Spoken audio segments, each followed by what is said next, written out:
여러분 안녕하십니까. 경제현장 오늘 고광철입니다. 오늘의 주요 뉴스 전해드리겠습니다.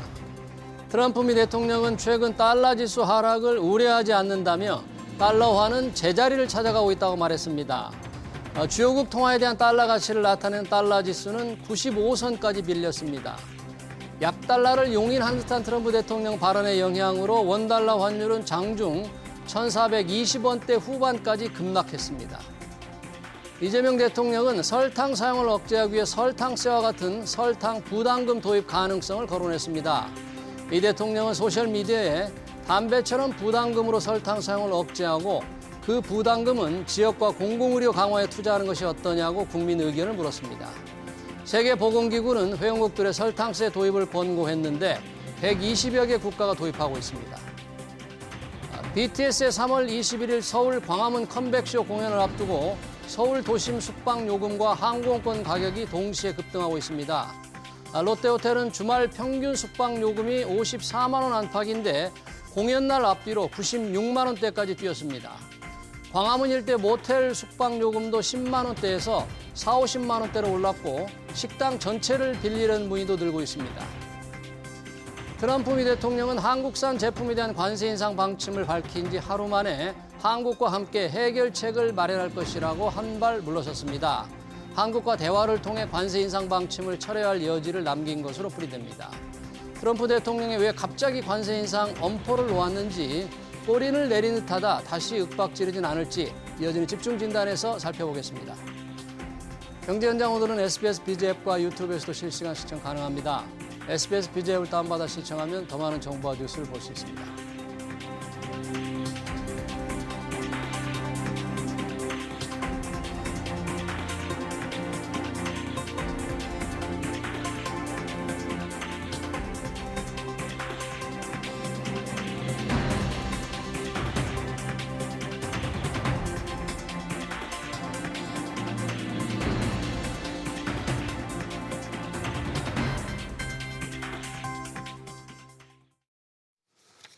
네, 새해 들어 자율주행과 로봇에 대한 기대감으로 급등했던 현대차 주가가 최근 과열 우려로 주춤했는데 트럼프 미 대통령의 관세 폭탄까지 날아들어 투자자들이 한때 긴장했습니다.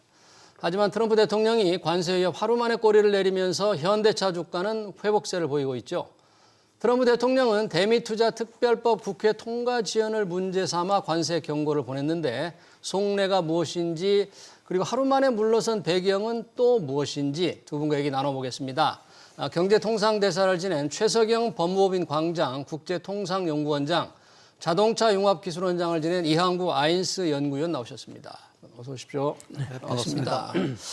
자, 정말 관세 폭탄이 날아들 뻔했습니다. 트럼프 대통령이 하루 전날 갑자기 상호관세 15%에서 25%로 올리겠다 기습적인 경고를 했는데 하루 만에 지금 입장을 좀 바꾸고 있네요. 최석영 대사님, 트럼프 대통령이 갑자기 지금 다시 또 입장을 바꾸고 있는 겁니까? 어떤 거죠 지금?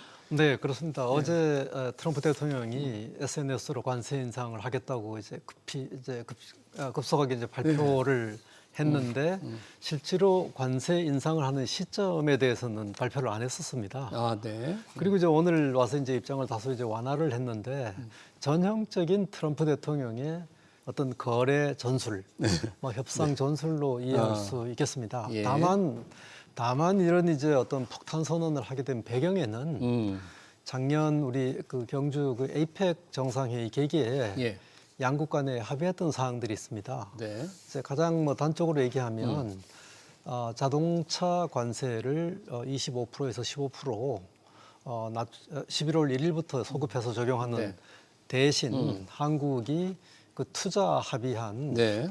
그 내용을 이행하는 법안을 국회에 제출한다. 네. 이 두 개가 이제 합의 사항이 하나가 있고 네. 두 번째 합의 사항은 네.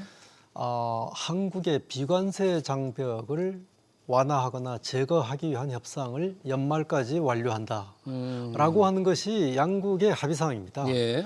그런데 이제 시간이 지났는데 투자 입법도 그렇고 네. 비관세 장벽 협상도 원래 기대했던 만큼 진전이 네. 안 되고 있으니까 미국 쪽에서는 거기에 대한 어떤 그 불만을 표시한 걸로 이해를 할 수 있고요. 예.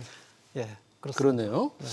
그런데 불만의 공식적인 이유는 이 대미투자 특별법, 말씀해 주신 대미투자 특별법이 국회 통과가 안 되고 있다. 뭐 국회에서 인준이 안 되고 있다. 이런 표현을 명확하게 짚었는데 진짜 그것 때문인지 아니면 뭐 또 다른 어떤 우리가 조금 모르는 무슨 속내가 있는 건지 이한구 의원님은 혹시 어떤 걸 좀 원인으로 봐야 된다고 보세요? 근데 그 일단 배경에는 뭐 다양한 의견들이 있었습니다. 예. 뭐 하다못해 쿠팡 사태부터 시작해가지고 쿠팡에 대한 우리 정부의 압박. 네, 그런 것도 있었고 그렇지만 이제 뭐 트럼프가 밝힌 것처럼 예.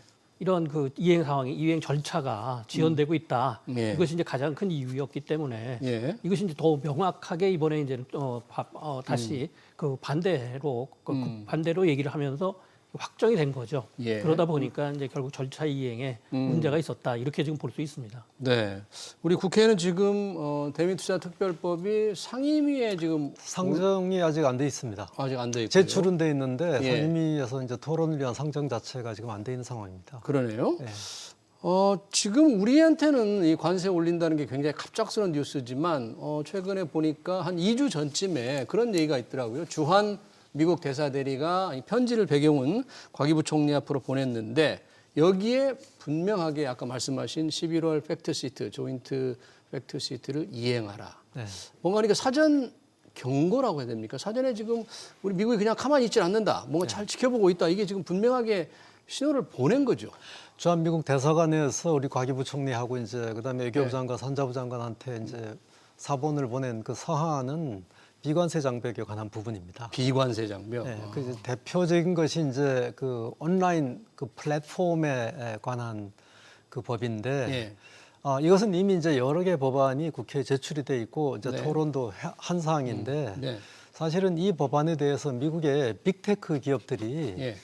그동안에 굉장히 이제 우려를 많이 표시했던 사항들입니다. 네. 반면에 이제 그 민주당 쪽에서는 이 법이 빅테크의 어떤 독점적 지위를 허용을 해서는 안 된다라고 하는 취지의 네. 어떤 국내 기업에 대한 보호도 있고 그다음에 이제 중소기업의 어떤 이해관계, 그다음에 네. 소비자의 이해관계 같은 걸 고려해서 좀 형평을 맞춰야 된다라고 하는 게 법안의 취지거든요. 예.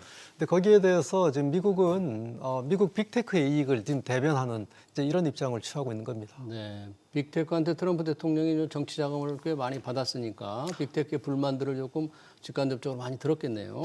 그렇습니다. 지금 트럼프 대통령 입장에서는 국내적으로 지금 여러 가지 이제 어려움에 지금 봉착이 돼 있고 예. 특히 이제 11월 중간 선거에 대비를 해야 되는 상황이기 때문에 예. 지금 뭐 빅테크라든가 이제 트럼프 지지하는 세력들로부터 지지를 확보하는 게 굉장히 중요하겠죠. 네.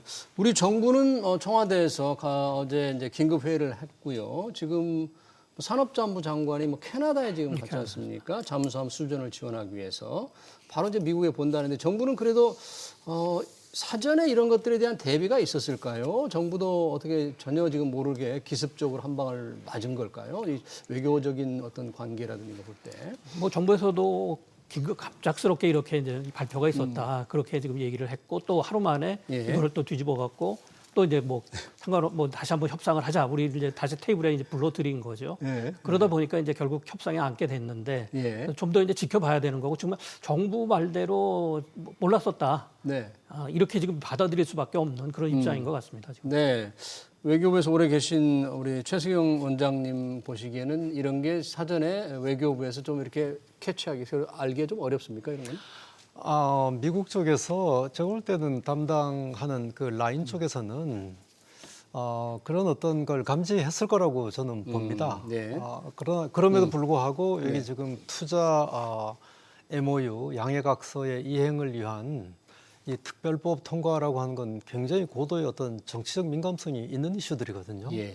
여야 간의 입장도 많이 다르는 상황이고 그다음에 상당한 재정적 부담이 지금 소요되는 그런 네. 법안이기 때문에 그런 걸 감지하고 아마 전달을 했어도 정치적인 민감성 때문에 아마 여러 가지 고려사항이 있지 않았을까 생각이 듭니다. 네, 그러네요.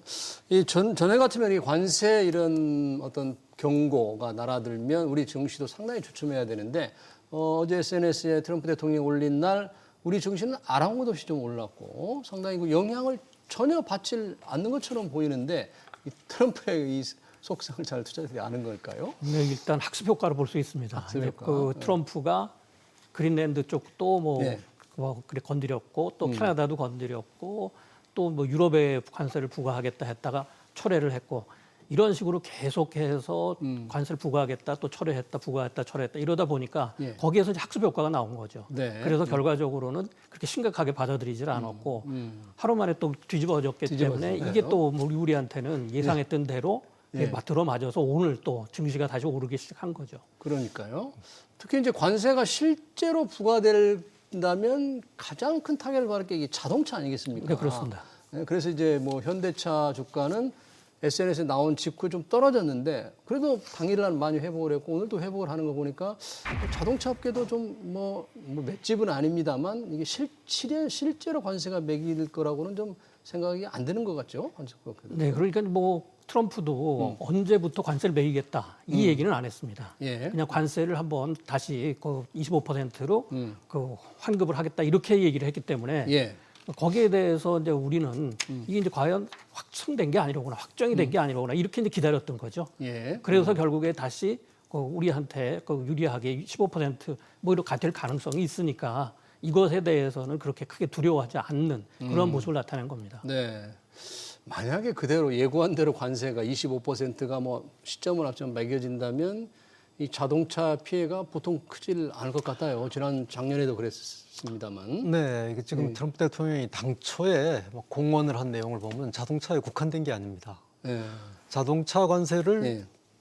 25%에서 15%까지 낮췄는데 그걸 다시 25%로 올리고 예.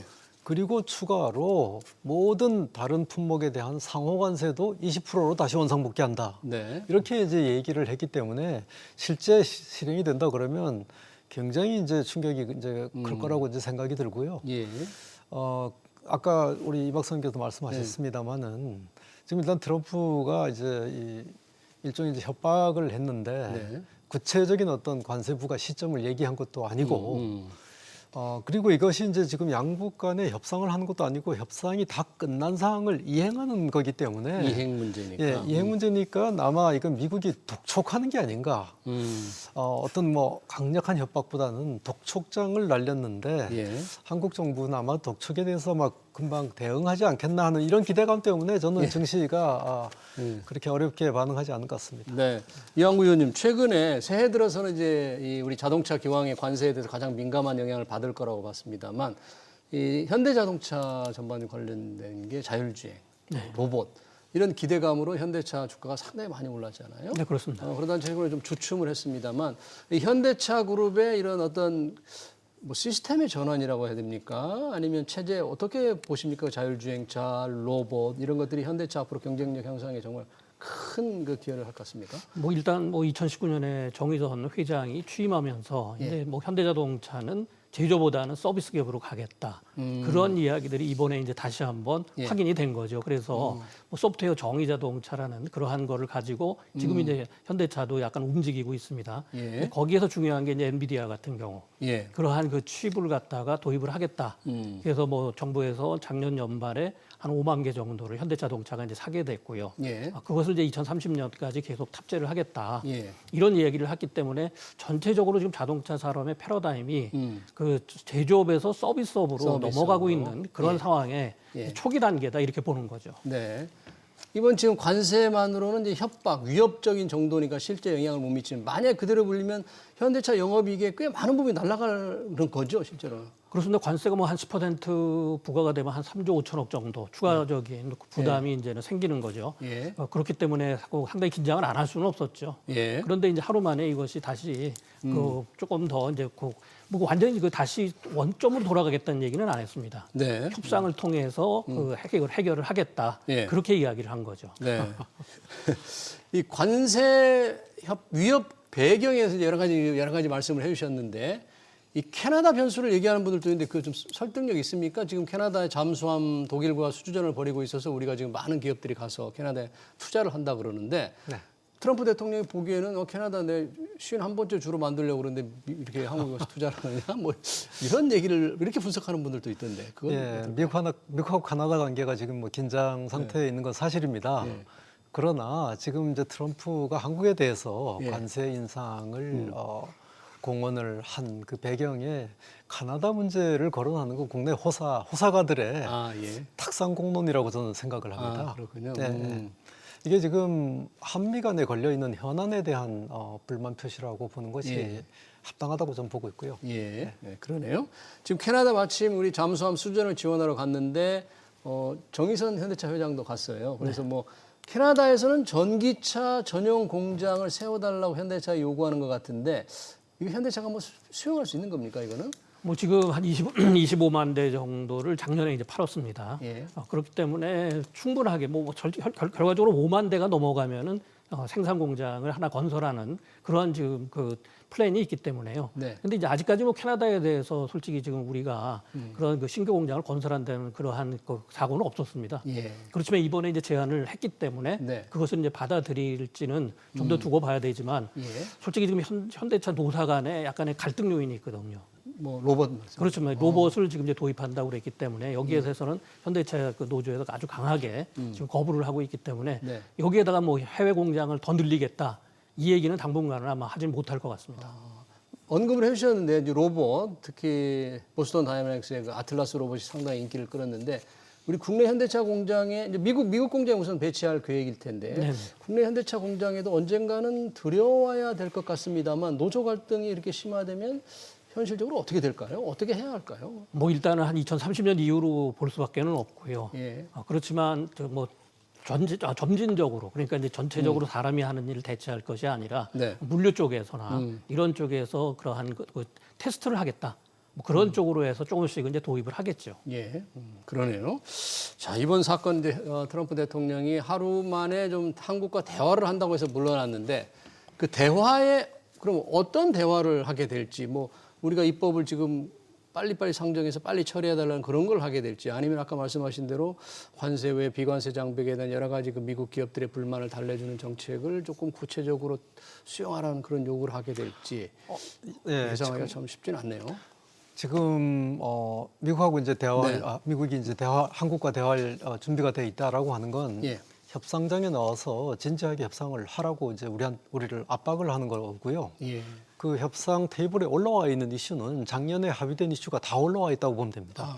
관세 이슈, 관세. 비관세 이슈, 예. 비관세 이슈가 굉장히 많습니다. 음. 여기 온라인 플랫폼 이슈도 있고, 예. 그 망 사용료 이슈도 있고, 농업 문제도 있고, 검역도 있고, 환경, 노동 이슈가 굉장히 많거든요. 예. 이 이슈에 대해서 미국이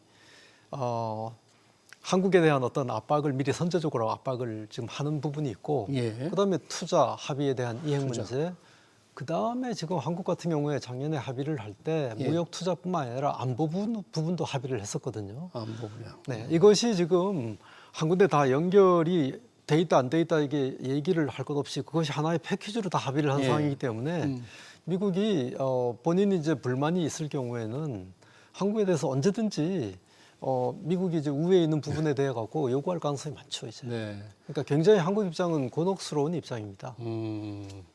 이런 많은 요구 사항 중에서 지금 그동안에 우리 자본시장에 큰 영향을 미쳤던 환율에 영향을 미쳤던 게 이제 투자였잖아요. 네. 올해 3,500억 달러 그중에서 조선업 1,500억 달러 빼고 2,000억 달러를 정부 거의 돈으로 투자를 해야 되는데 이걸 좀 빨리 투자하라 분명하게 뭐 투자 대상도 빨리 정하라 이런 좀 압박성으로도 좀 볼 수 있겠죠 이거를. 글쎄 그런데 뭐 솔직히 기업이라는 게 예. 그 대규모 한 달에 뭐 1년에 200억씩 네. 그 정도로 이제 투자가 돼야 되는데 예. 이것을 뭐 두세 달간에 결정을 해서 이행을 하겠다. 이렇게 지금 요구를 한 거는 좀 무리라고 보는 거죠. 그러니까 예. 충분하게 이번에 이제 그 방문을 해서 설득을 해야 되는 게 그 결과적으로 그런 우리는 충분히 그런 준비를 하고 있고 네. 그런 것들이 앞으로 진행이 될 거다. 이것을 이제 설득을 해야겠죠. 네.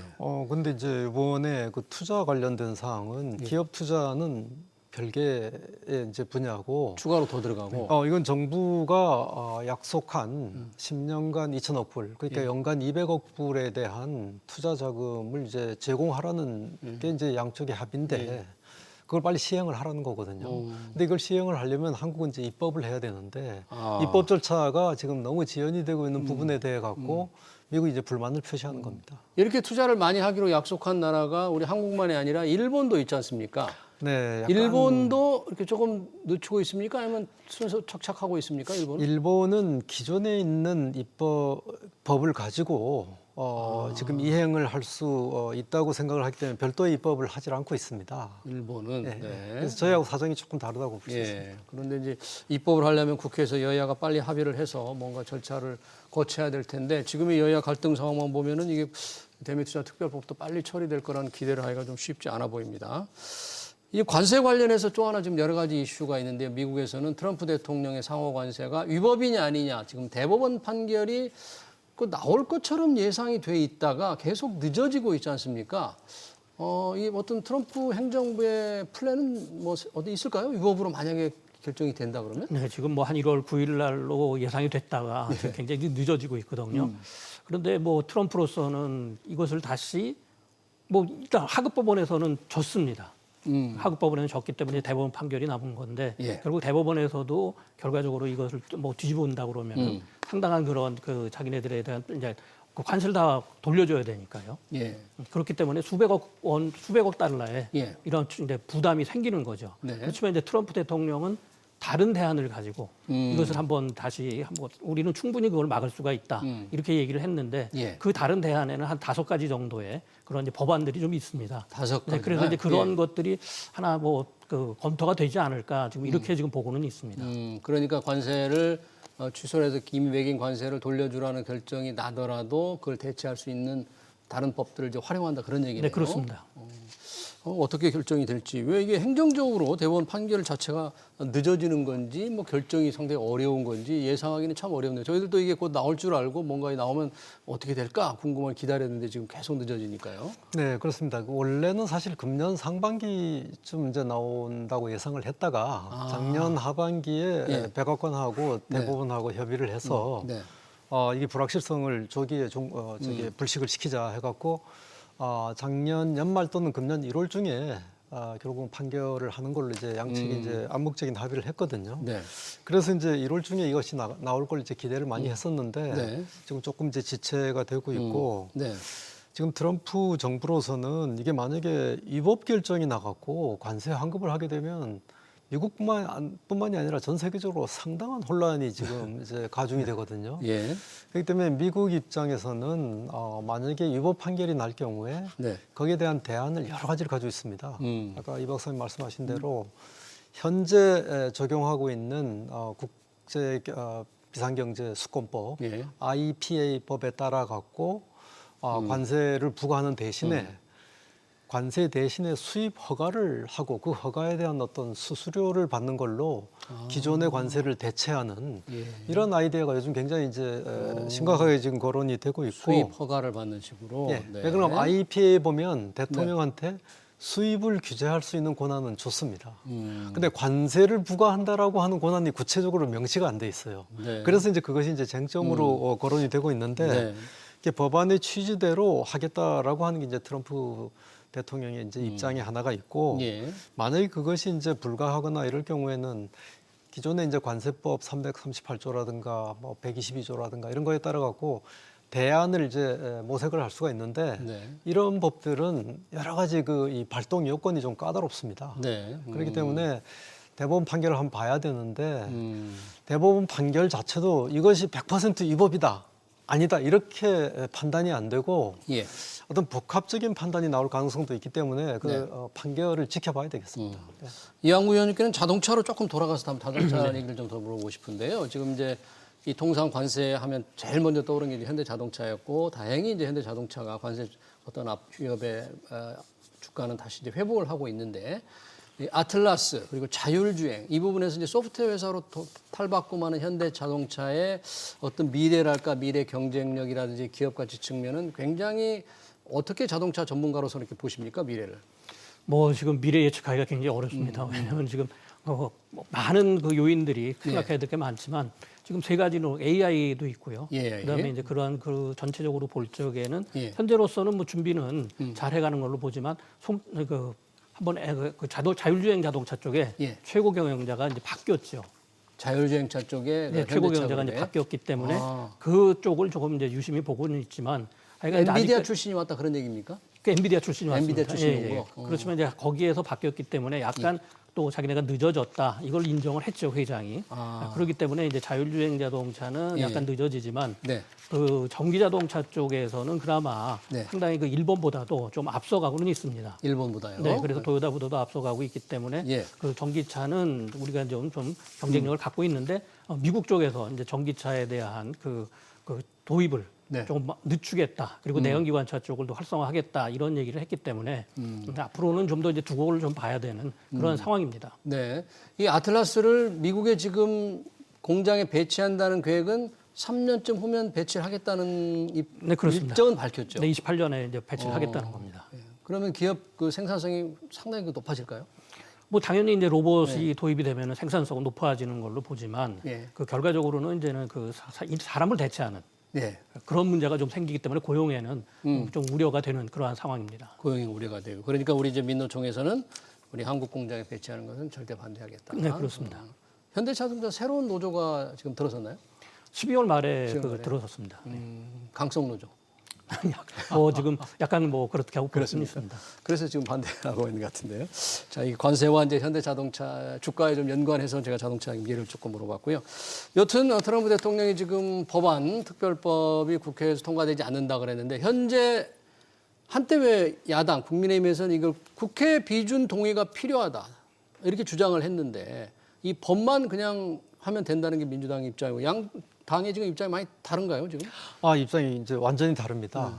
일단 그 야당 쪽에서는 일단 헌법 60조 1항에 따라 갖고 이게 대외적으로 어떤 그 재정적 부담을 지우는 어떤 합의라든가 예. 조약 또는 그다음에 새로운 입법을 요하는 이런 국제적 합의에 대해서는 국회 비준 동의를 받아야 된다라고 하는 헌법 조항을 이제 인용을 하고 있고 예.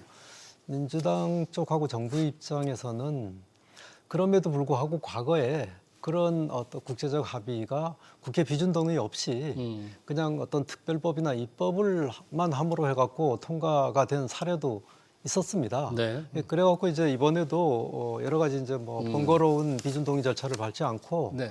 입법을 하는 걸로 충족이 될 수 있다 이렇게 이제 주장을 하고 있는데 예. 굉장히 이제 그 정치적인 대립이 지금 심한 상황입니다. 그런 상황이라면은 트럼프 대통령이 이 법안 통과 아니 늦어지는 걸 이유로 해서 관세 위협을 했는데 법안 통과가 쉽지 않아 보이네요. 서로 입장이 다르면 트럼프 대통령 원하는 대로 지금 국회에서 빨리 움직일 가능성이 없어 보이는데요. 이렇다면 뭐 그렇더라도 결과적으로는 미국의 압력이 있기 때문에 예. 그것을 우리가 뭐 거부할 수는 없지 않습니까? 그래서 예. 긍정적으로 좀 처리를 해야 되는 그런 상황들이라고 봅니다. 근데 미국 입장에서는 정부가 하고 여당이 특히 이제 여당이 국회 과반수를 차지하고 있으니까 국회 통과하는 건 정부의 의지라고 지금 보고 있는 겁니다. 근데 이게 어떤 MOU 상태로 조인트 팩트 시트 상태로 우리가 합의를 했잖아요. 양국 간에. 예. 근데 그걸 비준을 받아야 되느냐 하는 논란이 조인트 팩트 시트는 이건 뭐 그 합의의 어떤 문안만 돼 있는 것이지 이것이 이제 합의의 형식을 갖춘 건 아닌데 예. 투자 MOU는 양해각서 형태로 해갖고 양국 장관이 서명을 했습니다. 네. 그러니까 그것을 하나의 어떤 그 양국 간에 합의한 합의 문서로 볼 수 있는 거죠. 예. 그리고 그 문서 내용에 상당한 재정적 부담이 요구가 되고 또 그 이행을 위해 갖고 새로운 법도 지금 제정을 해야 되는 상황이 되니까 야당 주장도 이제 일리가 있다고 할 수 있겠습니다. 이 관세 위협 경고 발언 많은 얘기를 했습니다만 최근 들리는 소식 중에서 하나 빠진 게 뭐 쿠팡 문제 때문에도 그렇다 그런데 쿠팡 이슈가 그렇게 미국 경제계, 미국 정치 쪽에서 민감하게 봐들이고 있다고 봐야 할까요 지금? 어떻게 보면은 뭐 미국 언론에서도 다 다뤘기 때문에 주요 언론에서 많이 다뤘습니다. 그렇기 때문에 좀 민감한 그러한 상황이라고도 지금 생각을 할 수 있고 그렇기 때문에 그 문제들도 처음에 이 문제 배경으로서 좀 작용을 했던 거죠. 그렇지만 이제 미국 정부에서 그거에 대해서는 뭐 논의를 안 하니까 현재로서는 그것은 조금 뒤로 빠지는 그러한 문제가 생긴 겁니다. 쿠팡 사태, 우리 정부의 어떤 강경한 입장 이런 것들이 미국 어떤 쪽에서 많이 반대를 좀 하고 있는.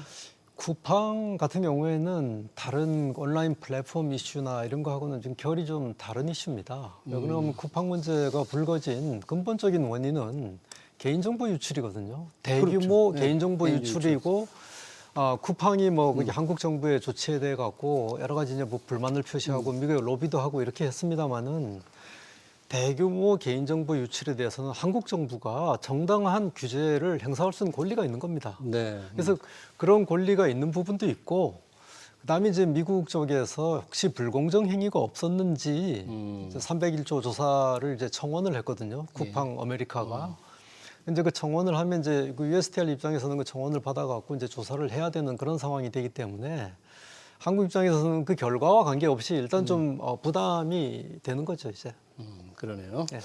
트럼프 대통령의 관세 위협 발언, 물론 하루 만에 꼬리를 내렸습니다만 우리 경제, 그리고 자동차 업계에 큰 영향을 미칠 것 같습니다. 관련 토론 여기서 마치겠습니다. 지금까지 최석영 법무법인 광장 국제통상연구원장, 그리고 이항구 아인스 연구위원이었습니다. 고맙습니다. 네, 수고하셨습니다.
네, 코스피 5천 시대가 열렸지만 코리아 디스카운트를 초래하는 원인 중 하나로 지목된 중복 상장 논란은 끊이질 않고 있죠.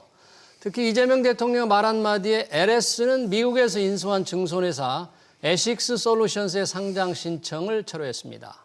앞으로가 문제입니다. 새 사업에 투자하려면 자금 조달을 해야 하는데 줄줄이 예정되어 있는 자회사 상장이 줄줄이 불발될 가능성이 커진 겁니다.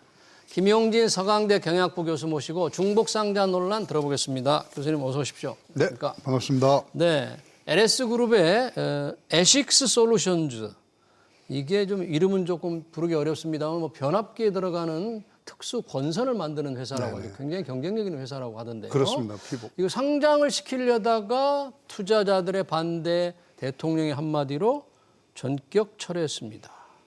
이 대규모 투자가 필요해서 돈이 필요하다는데 왜 철회를 이렇게, 왜 이게 문제가 된 거예요? 왜 이렇게 반대를 많이 받은 거예요?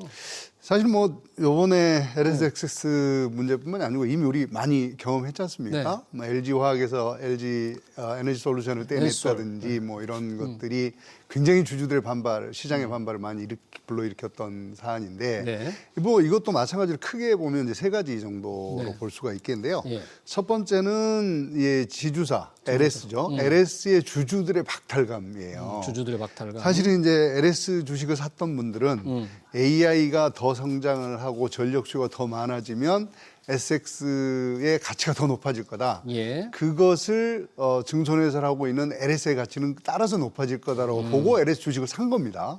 근데 갑자기 네. LSX를 떼내겠다는 거예요. 그리고 그걸 상장을 하겠다는 겁니다. 네. 그럼 이 주주들 입장에서는 우리는 뭐야, 나 이거 보고 투자했는데 라고 하는 박탈감이 굉장히 네. 큰 거고요. 네. 이게 LG엔솔의 이 당시 LG화학 주주들이 느꼈던 그 박탈감 똑같은 거죠? 똑같은 겁니다. 2022년. 맞습니다. 네. 똑같습니다. 두 번째는 이제 증손회사를 상장을 하면 네. 이익이 도대체 어디로 가는 거냐. 이 LS엑세스는 LS 지주회사는 LS가 있고 LS 전선이 있고요. 네. LS INC가 있고 그 밑에 에식스 솔루션이 붙어 있는 거거든요. 예. 그러다 보니까 여기서 상장을 해요. 네. 이익을 많이 냅니다. 그러면 LS 지주사 주식을 갖고 있는 사람들은 네. 이게 몇 %를 받을까요? 이게 완전히 쪼개져서 자기들한테 돌아오는 건 없다. 그런 건 없다. 이런 그러니까 기존 주주의 가치를 엄청나게 희석하는 거다라고 하는 네. 이 불만이 이제 가장 네. 큰 것이고요. 예. 사실은 이제 조금 전에 말씀하셨습니다. 대통령께서 이 엘모 회사라고 콕 집어서 얘기를 하셨잖아요. 네, 그러니까요. 네, 이런 사례가 대통령이 있느냐고. 그렇게 하기 어려운데 기업 하나로 콕 찍었다는 거 정말 떨었을 것 같아요. 그러니까 상징적인 이슈, 네. 상징적인. 야, 잘못하면 죽겠구나 이런 생각이 있을 것 같아요. 그럴 수 있죠. 네. 그래서 이제 사실은 이게 단순히 대통령이 했다는 게 아니고요. 우리 시장 규율하는 사람들 또는 시장 자체가 이제 패러다임이 바뀌었다. 과거처럼 그냥 단순하게 뭐 분할 상장하고 이렇게 중복 상장하고 이런 거 네. 돈이 필요하다, 성장을 해야 된다. 네. 이것보다는 자금이 어디서 오는 자금의 질의 중요성을 더 예. 이제 강조하게 된 겁니다.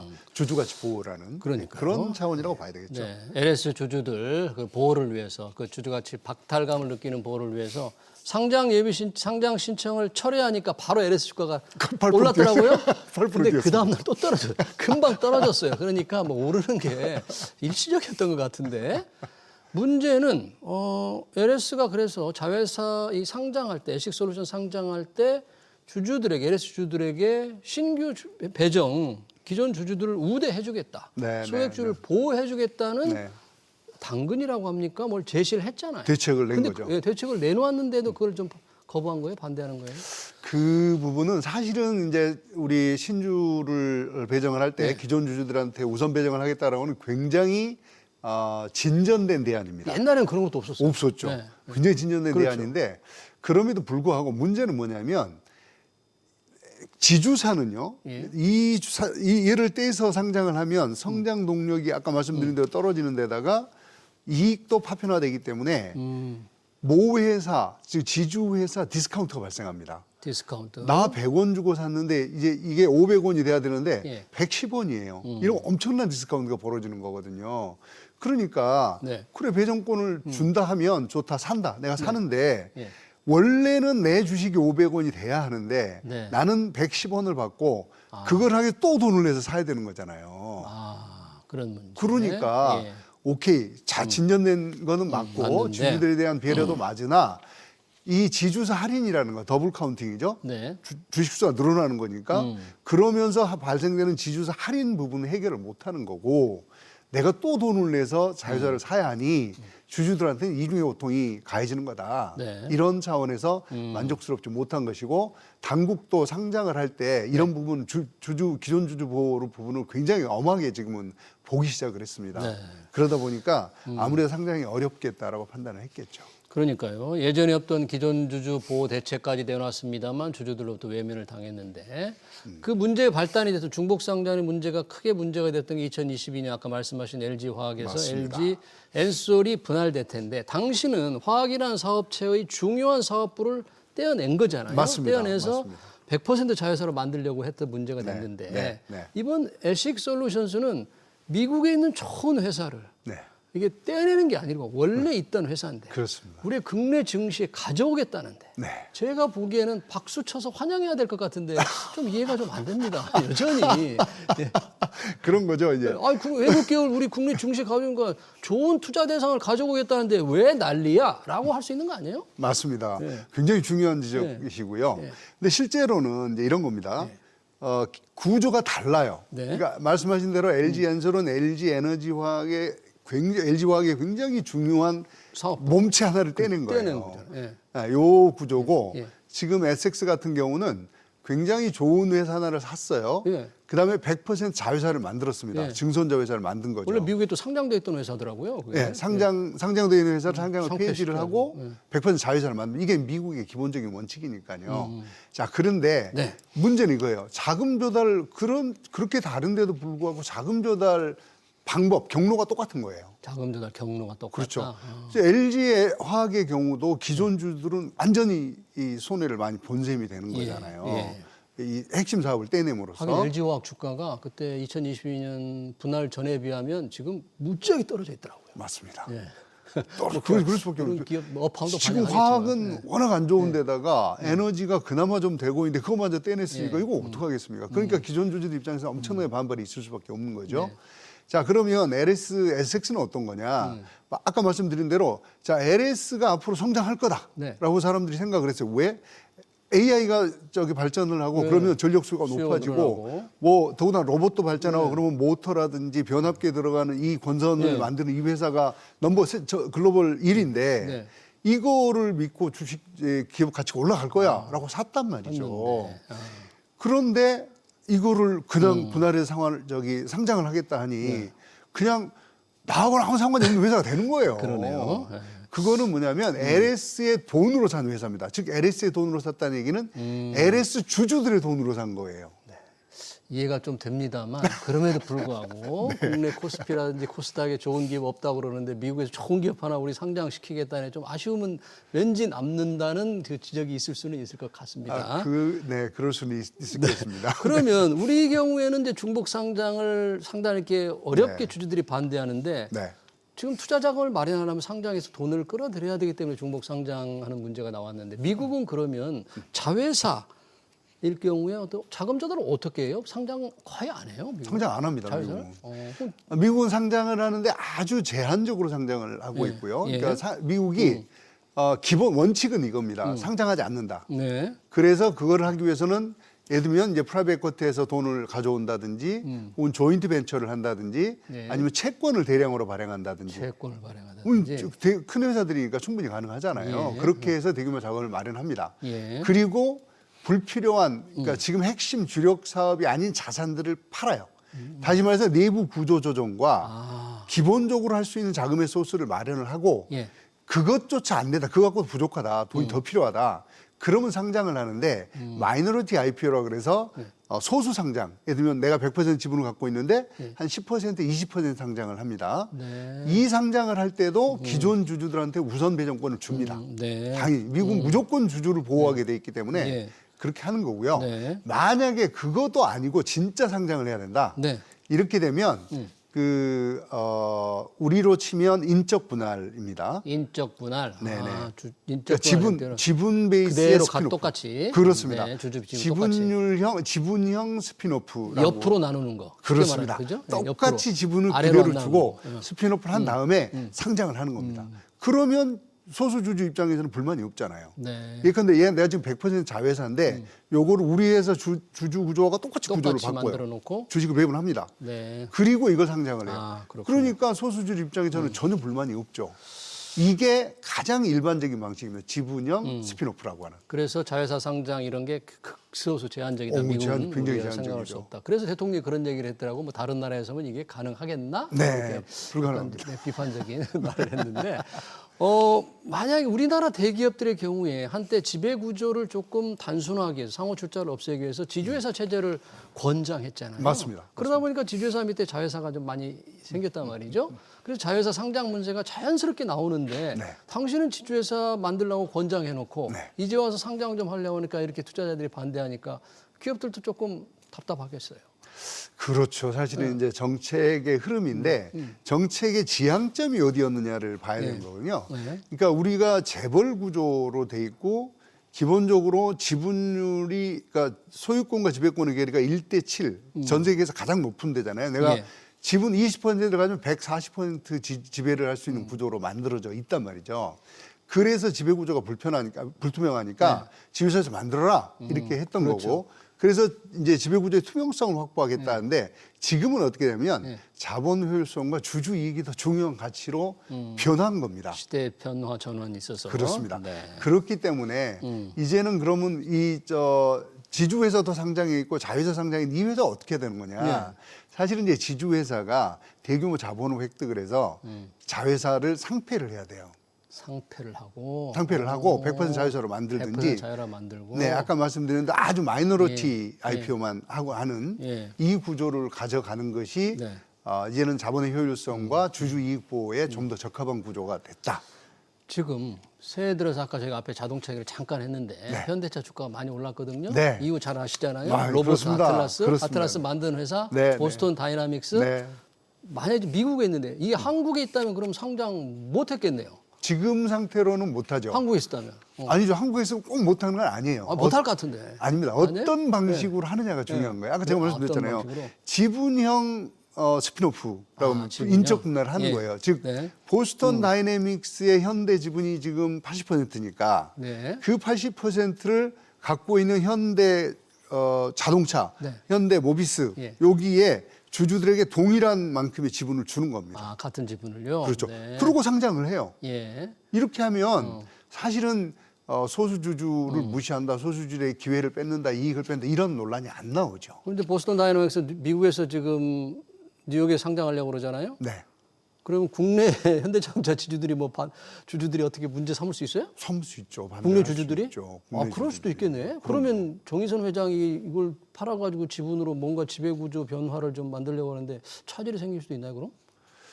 그래서 사실은 이게 이제 이런 앞으로 이슈가 일들 되겠네요. 비상장 회사를 갖고 상장을 해서 그러니까 쪼개기 상장을 해서 자금을 확보한 다음에 지배구조를 바꾸는 이렇게 사용을 했기 때문에 지금 이게 문제가 됐던 거지 않습니까? 똑같은 일을 하려고 하는 거거든요. 일단 지금 에식솔루션, LS가 그냥 놀래가지고 상장 신청을 철회했는데 비슷한 케이스가 좀 있다면서요. 네, HD 맞습니다. 현대 어떤 데들입니까? 지금 이렇게 자회사 상장을 추진해 왔던데.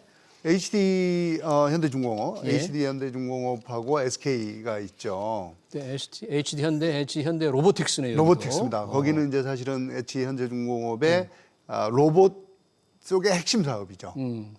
현대 로보틱스가 예. 거기를 지금 분할을 상장을 하겠다라는 생각을 갖고 있는 거고 네. SK는 에코플랜트. 에코플랜트. 여기 지금 환경 산업이기 때문에 굉장히 성장을 하고 있는 산업이에요. 예. 그러다 보니까 지금 요거 두 개를 상장을 하겠다는데 네. 이 지분율이 아마 SK가 한 60%, 에코플랜트 60% 정도 될 거로 알고 있는데요. 예. 요거 상장하기 쉽지 않을 겁니다. 아, 그래요? 똑같은 이번에 LS처럼 하려고 그러면 대통령이 SNS에 올리겠네요. 대통령이 올리는 것보다는 올려가지고 대통령이 올리는 것보다는 기본적으로 상장 심사를 할 때 저렇게 볼 겁니다. 분할 상장인데 소액주주들이. 그럼요. 기존 주주 우리 이제 거래소도 볼 거고 금융위원회도 볼 거고 금융감독원도 증권신고들을 볼 때 볼 거란 말이죠. 네. 뭘 볼 거냐? 기존 주주에 대한 보호 대책이 충분히 돼 있느냐? 아, 요걸 볼 겁니다. 예. 그래서 사실은 LS가 이제 뜨거하면서 뭘 한 거냐? 네. 자사주 매각을 대폭을 했어요. 아, 주주 환원을요. 그렇죠. 네. 그리고 배당률을 40%까지 올린 겁니다. 네. 그러니까 이 정도. 그러니까 예컨대 내가 자회사를 상장을 하면 네. 모 회사 주가가 훅 빠질 거잖아요. 네. 디스카운트 돼가지고 그거를 상쇄할 만큼 자사주 소각을 해줘야 되는 거예요. 네. 그리고 기존 주주들한테 이 회사를 살 수 있는 신주 배정권을 우선 배정하는 거죠. 그렇게 해서 주주의 이익을 보호하지 않는 이상 네. 앞으로 한국에서 분할 상장이나 어. 이 쪼개기 상장은 불가능하다. 네, 이 개인 투자주들의 이 상당히 이해보, 주주 환원 이런 측면에서 상당한 변화가 일고 있는데요. 이번 LS 사태로 문제가 된 중복 상장 관련 얘기 잘 들었습니다. 지금까지 김용진 서강대 경영학부 교수였습니다. 교수님 고맙습니다. 네, 수고하셨습니다. 교수님 아주 편하게 얘기해서 내가 그냥 재밌게. 네, 잘하셨습니다.